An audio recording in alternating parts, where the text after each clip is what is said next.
my name is DreamSpirit, and apparently I can't get enough of this mic, because I'm back again with a third video in the last 2 days.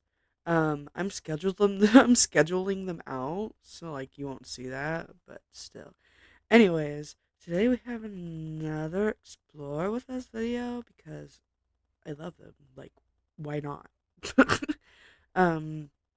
So I thought this one was cool, and it's short too. So, son can't remember crushing his dad to death. How do you not remember something like that? So his bone, he said his hand was his Kinda arm was crazy. dangling, holding on by flesh. Did he say like why he didn't want to stay on scene? If his friend was just hit?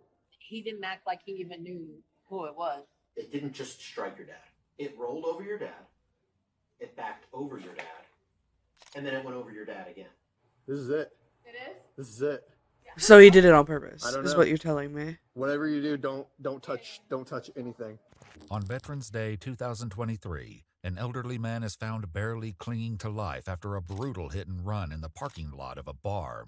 As Pinellas County deputies race to track down the vehicle that fled the scene, chilling new details come to light, sending investigators toward a horrifying realization.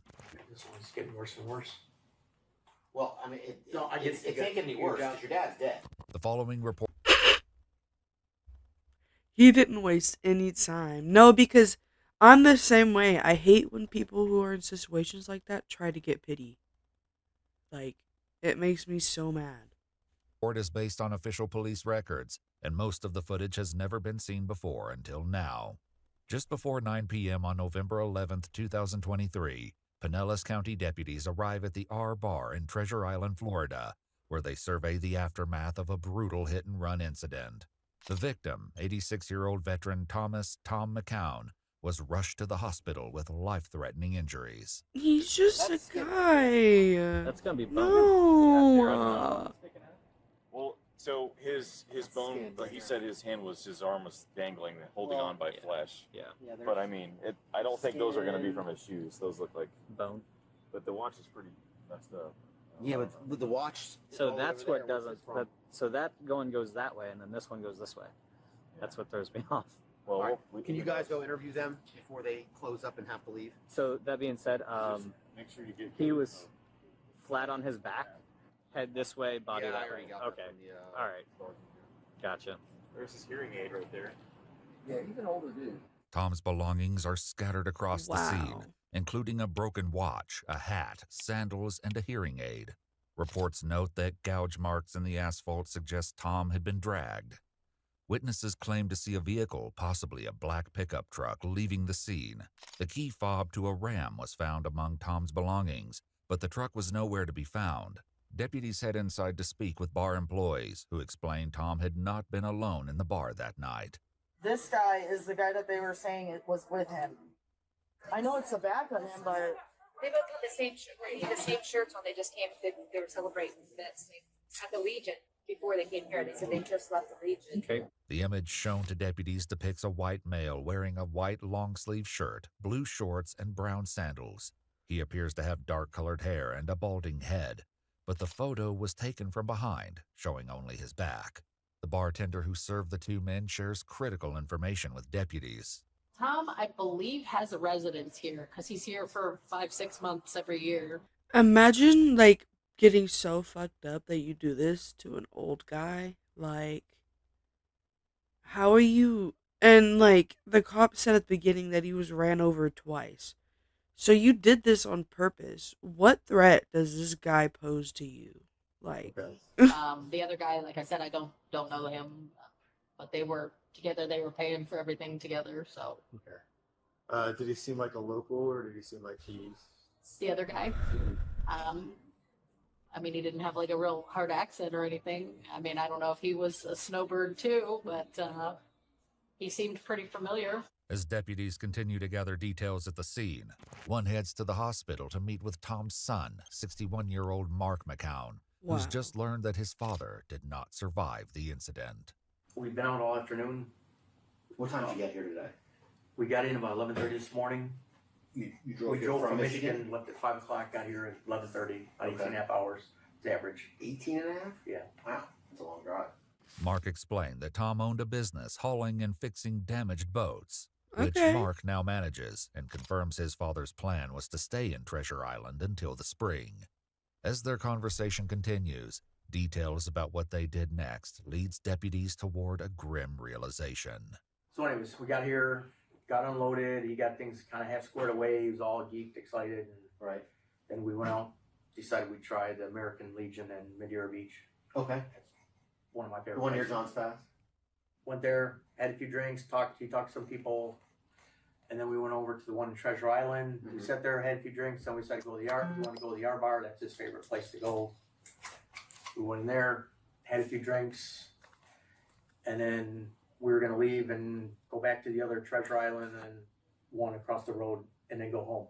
Okay. Deputies noted a strong odor of alcohol coming from Mark's breath and person during their conversation. Well, no shit. He just confessed to having, like, I don't know, 8 drinks. And, like, the drinks are so expensive because, like, they're meant to get you drunk. And you had 8 of them. 8. If not more. Like, bro. Based on Mark's own account, it appears that he was the one who was earlier seen with Tom at the bar just before the incident, raising serious questions. So when you were at the R bar, did you guys leave together? No. Well, no, he got up, we kind of drank up, he said, all right, we're leaving, and he was going to go across back to the Treasure Island, or the one across the street. Uh-huh. And I said, all right, the car was out here, so I said, all right, I'll meet you over there. Mark explains that when his father didn't show up, he attempted to call him, but got no answer. Did you call anybody else by any chance? About him? At all? No. Then one of my sisters called me and said they saw something on Facebook, and they got something about my dad. So something about your dad on Facebook? Yeah. Did she send like a picture of it or anything? Yeah, a pedestrian accident. Okay. Why would you think that was your dad though? I Why would she think it was your dad? don't know. I mean, that's kind of. Yeah, you're right. Mark continues explaining what happened after he They left knew. the bar without his father. I drove around over across the street, Right. waited, didn't see him. I I'm walked in, didn't see him, so I started calling. And Right. I wondered what. Then I started to come back, and then there was police. And someone said, "Hey, get out of here! There's a crime scene." Right. You didn't think anything of it? I didn't know, so I thought, okay, I left. I Right. drove back to the condo, looking maybe he started going that way. Right. He didn't. What were you? Is this what you wore to the bar tonight? I had a white shirt on. I Long- actually took it off because it was long sleeve. I was hot. Oh, It's okay. laying on the table. Wow. Right. If you want to take me back, you can welcome to see it. Right. In the truck, it's there. Okay. The key. So So my sister called an Uber. Said, "Here, I'm calling an Uber." why did you There's call me something Uber when you like had the truck there? She said, "Why don't you take an Uber to the hospital?" Okay. Mark provides the address for his father's residence at the Sunset Cove condominiums, where deputies locate Tom's black Ram pickup Wow. truck. Well, of course, like, This is He- it. they smelled alcohol on him. So, like, why would you ask him if he's gonna drive? Like, bro, he's being a good citizen, right? Well, obviously he wasn't a good citizen, or else he wouldn't be in this predicament. But he was trying to be. This is it. Yeah, who drove it? I don't know. Whatever you do, don't touch anything. And what's this back here? It's gotta be the son. He's the only one who had access to it. Damn, look at that. That would make sense on why So he know didn't that sing. he hit something else. And this is recent because Yeah, look there's at that. scuff all the way. Even the bumper. Yeah. Damn. And right here. A closer look at the truck revealed Wow. splatter on the driver's side door and wheel consistent with blood and what appears to be human tissue hanging from the front axle. After learning of the gruesome discovery, the deputy confronts Mark. Oh They my went to the gosh. condo and they looked at the truck, and there's some concerning things underneath the truck, on the truck. Yeah. Yeah. Okay. You have any idea what I'm talking about? No. Not a clue. Not a clue. All right. So, 'Cause Yeah, as far there's- as I know, I don't think he went through the truck at all from the R bar. no, well, I'm not talking about in the truck. I'm talking about underneath the truck. Yeah. So you know how your dad was killed, right? They said he was hit. Yeah. He was hit by a vehicle, and one of the witnesses that we have from the scene. said He's that not it even was a black baffled by truck. it. know anything about that? It wasn't me. It Wasn't you? Okay. I'm sure. So that your dad's truck Yep. has remains underneath it. Blood, skin, things of that nature. What? No. I know that you're telling me no, but I'm telling you that's what we found on the truck. Okay, and you went and told me that nobody else has access to that vehicle. Yeah. Okay, so you don't know anything about how that got there? No. Okay, your whole demeanor has changed now. Do you recognize that? No. Yeah, literally the second he was confronted with it, his leg went up, he started getting antsy, he started getting defensive. Bro, he knew what he was doing. He did it on purpose. He can't blame that he was drunk. Like, he's literally coherent and talking to them right now. But I mean, I'm a little taken aback that you're saying there's stuff on the truck. Right. Do you think that maybe you were intoxicated when you were driving away from there? You've been out drinking all day? I had a few. Yeah. But more than normal? Probably a little more than. Deputies were able to obtain surveillance footage from the parking lot. At approximately 8:28 p.m., a man presumed to be Mark exits the bar first and enters the driver's side of the truck. The second male, presumed to be Tom, exits next and walks slowly toward the vehicle. For unknown reasons, Tom appears to fall down in front of the truck as the headlights go on, and is seen lying directly in front of the truck wheels. The vehicle moves forward and appears to jump up and down, consistent with running someone over. As the deputy describes what they saw next, the conversation with Mark takes a dark turn. We've got a vehicle leaving the parking lot, and what we think is that vehicle struck your dad. Okay? But the problem that I have is it didn't just strike your dad, okay? It rolled over your dad, it backed over your dad, and then it went over your dad again. That's the problem that I have. No way I could have. No way. I'm telling you that's what happened right before I came here. There's no way I could have done that. Before questioning continues, the deputy reads Mark his Miranda rights. I mean, am I under arrest? You're being questioned right now, okay? Yeah, I'm free to go. I can't believe I did. I'm blown away. So I guess really. He just confessed. Get him. What do you mean continue? Well, I'm going to continue to ask you questions. I advised you of your rights, okay? So you said you understood your rights. My question to you is, do you want to continue with this interview? Oh, you mean continue answering questions? Get a lawyer? I'm asking you if that's what you want.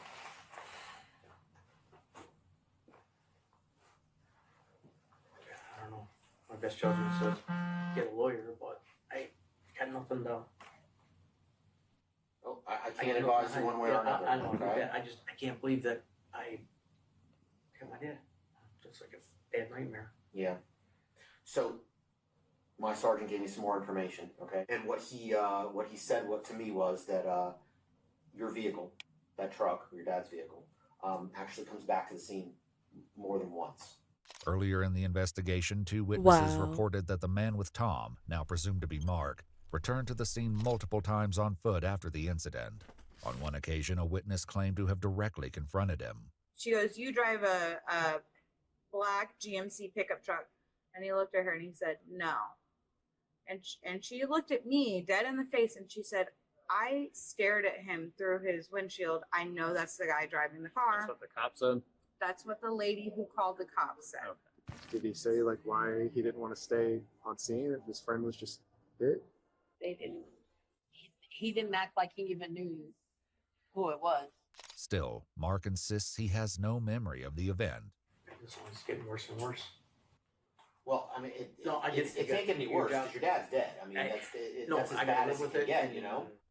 And You're facing I your dad. can't believe I didn't You feel got your dad in the headlights, and you go around him like he's just, another person laying on the ground, like a piece of garbage laying on the ground. You drove around him. No, it's my dad. Yeah, but why would you do that? You drove around him I don't remember doing and it. didn't get out of the car to try and help him. I would have got out. I get it. Totally. But I would have got out and helped him. I don't remember. But you didn't get out and help him. Okay? Nope. You were driving that truck. You were too busy trying not to get caught, is what was happening.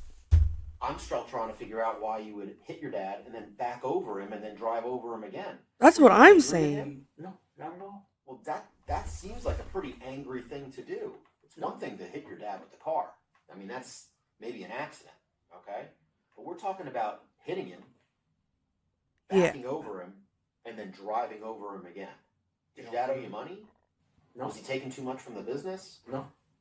Not paying you enough? Not giving you enough attention? No. As far He's as the business 60. goes? No, things have been good. You guys get in an argument on the way here? No. None at all. No. We got along great. There's got to be some reason why you would not only hit your dad, but then back over him and then go over him again. And then Literally. back to watch him die. Literally. Parking lot. No, I'm shocked. I don't remember doing it. You're shocked? So are we. And what do you mean you don't remember doing it? It literally happened tonight. It literally happened this day. And you're extremely coherent right now. So I have a feeling that you knew what was going on. With Mark still struggling with his memory, the deputy considers a new approach. Do you want to see it, sir? No, but yes. I don't know what that means. I really don't, but yeah, I want to see it. I mean, it's not, you can't see your dad dying or anything like that. It's just a truck rolling over something. If something happens to be your dad.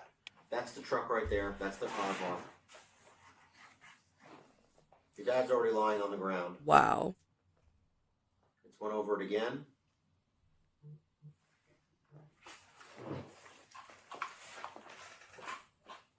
That's him? That's you backing, somebody backing over your dad. See how the truck jumped a little bit? I do not remember that at all. I don't remember driving around my dad. I would have stopped and tried to help him. I get it. I know where you're coming from and I understand. I don't know. I do have one question. Yes, ma'am. This might sound like a random question, just humor me. Do you know what your resting heart rate is normally? Whatever. The reason I ask is your watch, as soon as we started talking about all this, your heart rate jumped up about 20 to 30 beats per minute. Did it? I'm shocked. God dang! Homie got sold by his watch!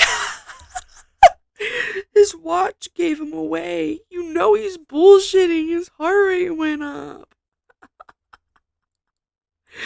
I didn't think she was paying attention to something like that. It's insane how good these cops are. Oh my gosh. You look like you're at 141 right now. That's pretty high. That's about where he's been. That's where I was last. 42. Yeah. I was at Dr. One last week and I was 142 over. And that's That's your blood pressure. That's your heart rate. That's your so blood pressure. This is your pressure. Yeah. You jumped up to 169 Oh, because I was watching the watch because it just piqued my curiosity. Yeah, no, but I'm shocked. I'm blown away that I did it. I can't believe I did it. I truly can't. Having heard enough, the deputies place him under arrest and inform Wow. him that they will be conducting a forced blood draw to determine his blood alcohol content. As part of the investigation, the truck's sensors were tested. While lying flat on the ground, the sensors remained inactive, but when movement was detected, a loud tone signaled an obstruction. The rear camera was also deemed to be fully functional. Inside the truck, investigators found CBD gummies with a few missing from the container, as well as something else of interest tucked in the rear passenger He was seat high. pocket. I got a bottle of liquor. Oh. I got a little, 50 milliliter bottle of liquor. A little shooter? No, a little bigger than that. That looks like a little water. It literally says water right there. It literally said it on the bottle. Hold on, I gotta go back. That literally just looks like it says water. Whatever. That looks like water. Oh, there it is. Okay, never mind. Maybe that was water.